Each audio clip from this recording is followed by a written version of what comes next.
यहाँ पर एक दर्शक है दीपाली जी। अमित सर कह रहे हैं कि साउथ इंडियन बैंक के ऊपर ये मांग रहे हैं राय। 400 क्वालिटी के इनके पास क्वांटिटी के शेयर्स हैं और प्राइस जो है करीब 24 रुपये के आसपास है एवरेज प्राइस जो है। कह रहे हैं कि क्या करूं, होल्ड करूं या सेल कर दूं, और लाल पैथलैब जो है वो कैसा लग रहा है आपको? हर जी देखिए, 24 रुपए की बाइंग है तो बाइंग लेवल तो बहुत जोरदार है। इनफैक्ट ऑलमोस्ट काफी टाइम के कंसोलिडेशन के बाद इस बाजार ने इस स्टॉक ने ब्रेकआउट दिया है। मुझे ऐसा लगता है 34 रुपये 50 पैसे का स्टॉप लॉस ट्रेल कर लेना चाहिए और इसकी प्रॉफिट बुकिंग 50% 4250 के आसपास करें और बाकी को होल्ड पे छोड़ दे 54 रुपए के लिए। तो स्ट्रिक्ट स्टॉप लॉस 34 रुपए पे ट्रेल करना है, 50% प्रॉफिट बुक करना है 42 के आसपास और बाकी 55 रुपए के आसपास 55 रुपए तक भी इस स्टॉक को देख सकते हैं थोड़े लंबे नजरिए के साथ। दूसरा स्टॉक कौन सा कहा सर? सर दूसरा स्टॉक इन्होंने बताया था यहाँ पे तेजी से मूवमेंट होती है, लाल पैथलैब। कह रहे शुड आई बाय, खरीदना चाहिए कि नहीं खरीदना चाहिए सर? लाल पैथ देखिए हर जी पैटर्न तो अच्छा है मंथली चार्ट बेसिस पे, लेकिन डेली चार्ट में एक्सपांशन मोड पे आने के लिए थोड़ा टाइम ले सकता है। लेकिन फिर भी 1440 रुपए के आसपास अगर मिलता है, करंट मार्केट प्राइस है 1461 रुपए के आसपास, 1440 रुपए के आसपास मिलता है तो 1411 रुपए के स्टॉप लॉस से बन सकते हैं।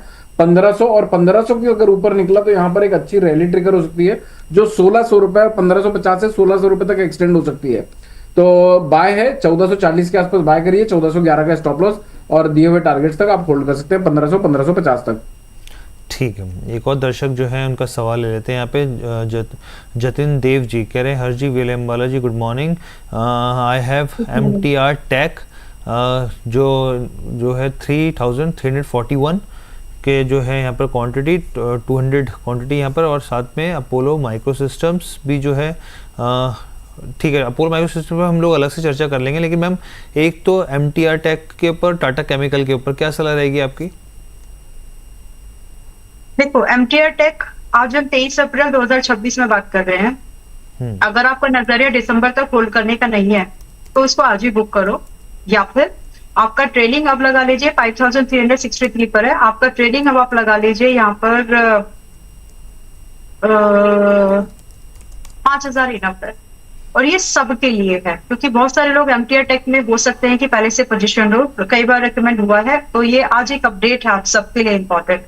बाकी फ्रेश बाय का हो सकता है इनका फ्रेश बाइंग का व्यू बन रहा होगा, तो अगर फ्रेश बाइंग वाला व्यू है अभी this is not the right time. इसकी जगह पे आप डेटामेटिक्स अगर आपको खरीदना ही है, ऐसा लग रहा है कि इस ओवरऑल इसमें से कुछ खरीद सकते हैं, सो डेटामेटिक्स आप देख सकते हैं which is at 732 as of now.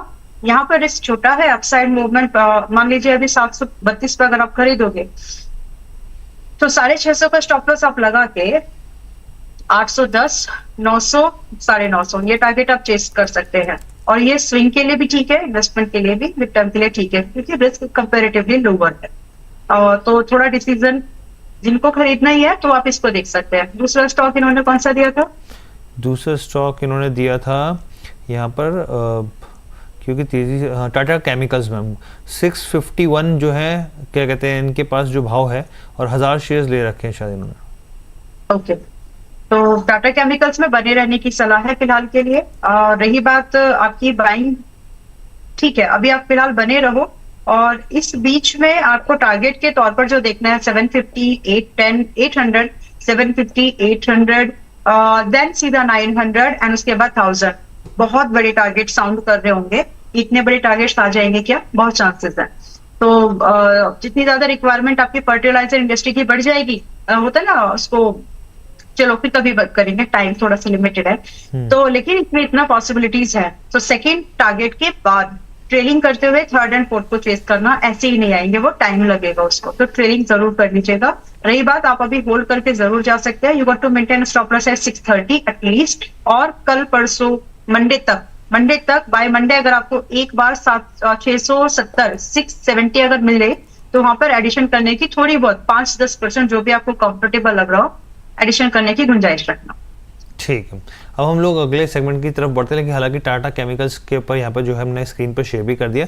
अब हम लोग डिफेंस स्टॉक्स की बात कर लेते हैं। यहाँ पर डिफेंस स्टॉक्स में क्योंकि बहुत कुछ एक्शन देखने को नहीं मिला, जैसे ही युद्ध होता है, दुनिया भर में अनसर्टेनिटी होती है, तो डिफेंस शेयरों में जो है एक अच्छी तेज़ी देखने को मिलती है, लेकिन फिलहाल जो है वो ठंडे हैं। यहाँ पर पिछले कुछ समय में हल्की तेज़ी आई, क्या है कि ये अपॉर्चुनिटी रहेगी अभी, क्योंकि देखिए यहाँ पर स्ट्रॉन्ग ग्रोथ साइकिल होती है, और जो साइकिल होती है इस लिहाज से यहाँ पर जो होता है एक लॉन्ग अपॉर्चुनिटी दिखती भी है निवेशकों को। यहाँ पर भारत का रक्षा बजट लगातार बढ़ रहा है, यहाँ पर मेक इन इंडिया पर फोकस है, आत्मनिर्भरता के ऊपर यहाँ पर, और ऑर्डर जो पाइपलाइन है वो काफ़ी ज़्यादा यहाँ पे मजबूत है। तो ऐसे में क्या करना चाहिए, क्या नहीं करना चाहिए, इसी चीज़ों को समझते हैं यहाँ पर। सबसे पहले हम लोग जो है कुछ स्टॉक जो है स्पेसिफिक चर्चा शुरू करते हैं यहाँ पर, और बहुत सारे स्टॉक्स हैं यहाँ पर। आप देखेंगे कि पिछले कुछ समय में तेज़ी रही है। HAL से ही शुरुआत करते हैं यहाँ पे। देखिए आज जो है इन पैक में गिरावट देखने को मिल रही है। हिंदुस्तान एरोनॉटिक्स की बात करें, करीब 1% के आसपास नीचे गिरा हुआ है। भारत इलेक्ट्रॉनिक्स की बात करें, करीब 62% के आसपास की गिरावट देखने को मिल रही है। भारत डायनामिक्स की बात करें, यहाँ पर भी दबाव देखने को मिल रहा है। पिछले कुछ समय में जो है डिफेंस स्टॉक्स जो है वो ठंडे हैं। और यहाँ पे मजगांव डॉक की बात करें तो यहाँ पर भी 1% के आसपास गिरावट है, लेकिन कोचिंग शिपयार्ड पॉजिटिव टेरिटरी में ट्रेड कर रहा है। भारत फॉर्ज जैसे स्टॉक है, जैसे सोलर इंडस्ट्रीज है, आप समझिए कि ब्रोकरेज की पिक का सबसे बेहतरीन स्टॉक प्राइवेट में सोलर इंडस्ट्रीज उनको काफ़ी पसंद आता है। यहाँ पे MTR है, पॉजिटिव है, अस्त्र माइक्रो प्रोडक्ट्स है, तो ये तमाम स्टॉक्स है जहाँ पर फोकस रहता है। तो चलिए हिंदुस्तान एरोनॉटिक्स से शुरुआत करते हैं। पास डिफेंस है, यहाँ पर आधे प्रतिशत की गिरावट। डाटा पैटर्न है 2% चढ़ा हुआ है यहाँ पे। जेन टेक्नोलॉजीज है 2% नीचे यहाँ पे। तो डिफेंस जो सेक्टर है हर जगह पर जो है वो मिले जुले जो स्थितियां देखने को मिल रही है। मिश्र धातु नीचे, गार्डन रीच ऊपर, अपोलो माइक्रो सिस्टम जो है 2 से 2.5% नीचे।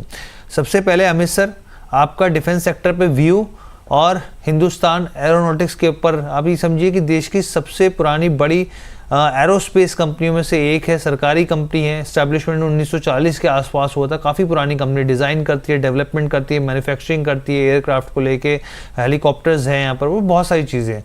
आप कैसे देख रहे हैं? हर जी, आज हम 23 तारीख पर खड़े हुए हैं। मुझे लगता है 30 तारीख के दिन तक डिफेंस काउंटर में एक अच्छी तेजी बिल्टअप होनी चाहिए। इनफैक्ट जब अगली कोई बुलिश रैली ट्रिगर होती है हमारे स्टॉक मार्केट में, तो उसमें सबसे ज्यादा कंट्रीब्यूशन डिफेंस स्टॉक का हो सकता है, जो यहाँ से 3 से 6% की मूवमेंट कम से कम दिखा सकते हैं। HAL की अगर हम बात करें तो HAL अभी हल्का सा प्रॉफिट बुकिंग जोन पर जा रहा है, जो थोड़ा सा इरिटेट करेगा लोगों को लेने के बाद 2 से 3 दिन, और हो सकता है उसके बाद इसमें बुलिश मोमेंटम ट्रिगर हो। और HAL की अगर स्पेसिफिकली बात करूं तो 4380 का रेट चल रहा है, 4350 का रेट चल रहा है अभी। अगर इनके से गिरता भी है तो 4250 का मंदा नहीं लगता है, तो करंट मार्केट प्राइस से 4280 रुपए तक एक्यूमुलेट कर सकते हैं। आने वाले टाइम पर 4550 से 4650 रुपए तक के रेट HAL में हम 30 तारीख तक देख सकते हैं। ठीक है। इसके बाद एक दर्शक का मैं सवाल लेता हूँ, उन्होंने अपनी धनराशि भेजी है, फिर अगले स्टॉक्स की तरफ मैं आऊँगा। अंबाला मैम, लॉयड इंजीनियरिंग के ऊपर जो है, इंजीनियरिंग वर्क्स के ऊपर जो है 200 शेयर ले रखे हैं साहिल जी ने। कह रहे हैं 64 के भाव पर होल्ड किया है, एग्जिट करूं या फिर क्या करूं। और इडा भी जो है इन्होंने 135 के भाव पर 100 शेयर्स ले रखे। मैं ना लॉयर्स ग्रुप के 5-6 स्टॉक्स हैं, इनको मैं क्लोजली अपने लिए वॉच करती हूँ, और इनमें कभी ना कभी जहां मुझे मौका मिलता है तो ट्रेड एक्टिविटीज करती हूँ, मतलब शॉर्ट टर्म ट्रेड जो भी है। तो इसीलिए आज बेशक कोई स्टॉक मेरे, जैसे लॉयड्स इंजीनियरिंग वर्क्स है, बट आज हो सकता है कि स्टॉक मेरे पास है, कल नहीं है, तो इसलिए मैं इस पूरे ग्रुप के स्टॉक्स पे रिकमेंडेशन देने से अपने आप को रिफ्रेन करूंगी। बाकी सारे स्टॉक्स नहीं कवर कर सकते। तो अभी दूसरा स्टॉक कौन सा बताया आपने? इडा सर, मैम इडा। IREDA is good to buy, मतलब अब नहीं तो कब। हाँ, मैं नहीं तो कौन बे है। ऐसा तो नहीं है, लेकिन अभी इरेडा नहीं तो कौन भी। वेल, अभी भी अच्छा स्टॉक है, लेकिन देखो, जब भी आप ये डिसीजन लेते हैं कि मुझे बाय करना है, you got to look back. ये जरूर ध्यान रखो, थोड़ा पीछे जाओ और देखो कि हाल फिलहाल क्या हुआ था। उससे आपको ये समझ में आ जाएगा कि वहां एंट्री लूं या नहीं लूं। और अगर वहां पे एंट्री ली और आपको लग रहा है कि अच्छा बढ़िया काउंटर है, चल जाएगा, तो आपको रिस्क एनालाइज करना बहुत जरूरी है, मैनेज करना। ये क्यों इसलिए एक्सप्लेन कर दिया आपको कि इरेडा देखो, मैंने सबको मालूम है 110 वगैरह पे रेकमेंड किया ही है, 115 पे भी किया है।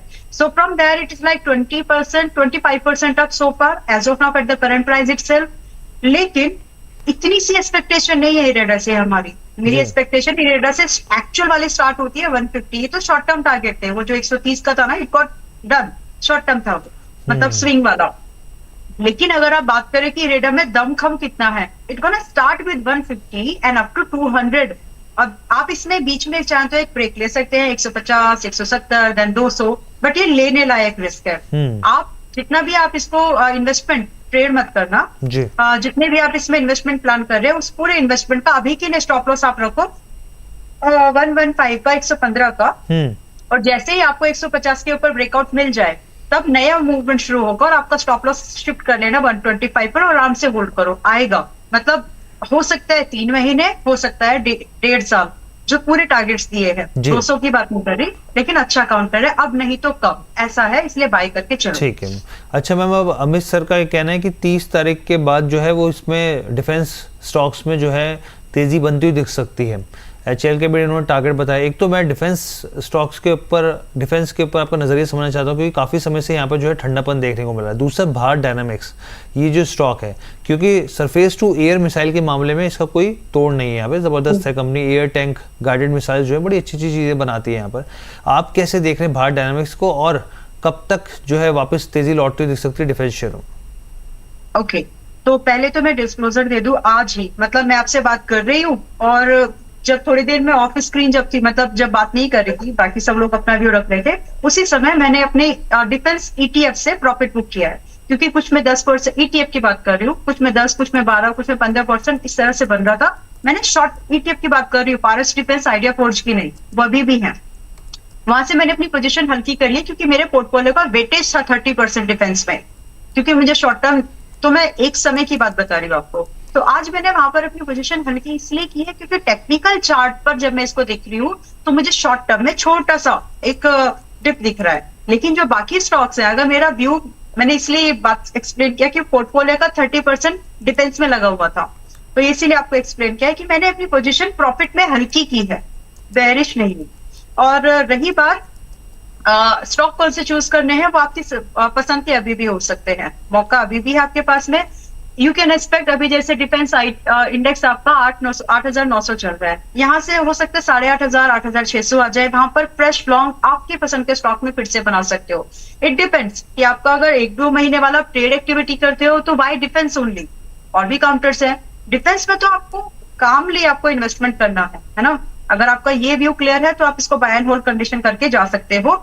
मैक्सिमम डाउनसाइड जो डिफेंस में मुझे यहां से लगती है, एज एन की अगर स्विंग ट्रेड की एंट्री बनानी हो तो कहां बनाए, 8,600 से 8,500, यानी 8,600 8,500 की रेंज में फिर बन। अब आपने जो स्टॉक दिया है BDL, मतलब पुरानी बात नहीं करते, सबको मालूम है, जो लोग देख रहे हैं उनको पता है क्या बोला था, कहाँ रेकमेंड किया था, but it is close to first target. I think 1350 का था फर्स्ट टारगेट, उसके ऊपर ही है, बट इतना ही नहीं है जो इसमें हम एक्सपेक्टेशन लेके चल रहे हैं।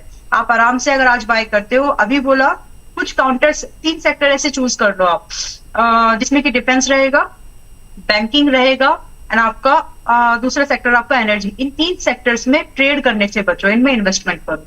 उसमें से अब हम बात करें BDL की, तो BDL में करंट प्राइस पॉइंट पर भी एंट्री बनती है, 1220 पर भी एंट्री दी थी, अब भी बना सकते हो। 1500 से लेकर के 1650, 1800 के टारगेट्स हैं। ये बाय एंड होल्ड वाली चीजें, हर चीज में ट्रेड का व्यू लेकर के चलोगे तो परेशान होगे। रही बात स्टॉप लॉस, 1200 का फिलहाल मेंटेन करके चलिए, जब आप 1370 पर खरीदते हो। ठीक है, यहाँ पर मैम ने जो है भारत डायनामिक्स को लेकर भी यहाँ पर सलाह दे दी, और पूरे यहाँ पर जो है डिफेंस सेक्टर के ऊपर किस तरीके की प्रतिक्रिया होनी चाहिए। यानी कि मैम आप भी मान रहे हैं कि स्टैगर मैनर में सही खरीदारी करते रहिए, और सर ने जो जैसे कहा, अमित सर ने, कि भाई 30 तारीख के आगे जो है यहाँ पर एक अच्छी स्ट्रेंथ बनती हुई दिख सकती है। आप भी इस तरह की चीज़ें मान रहे हैं? मैं 30 तारीख का, हाँ नहीं, तारीख के हिसाब से नहीं, मेरा मतलब तारीख के हिसाब से, मंथली के हिसाब से ना। हाँ ठीक है, ठीक है। तो प्राइस पैटर्न इस तरह के है कि छोटा मोटा जो पुल बैक है जी, तो वो कंप्लीट हो जाएगा बाय दैट टाइम। तो अपसाइड कंटिन्यू रह रही है, छोटा सा पुल बैक है, हेल्दी पुल बैक। समझ गया मैम, समझ गया। अब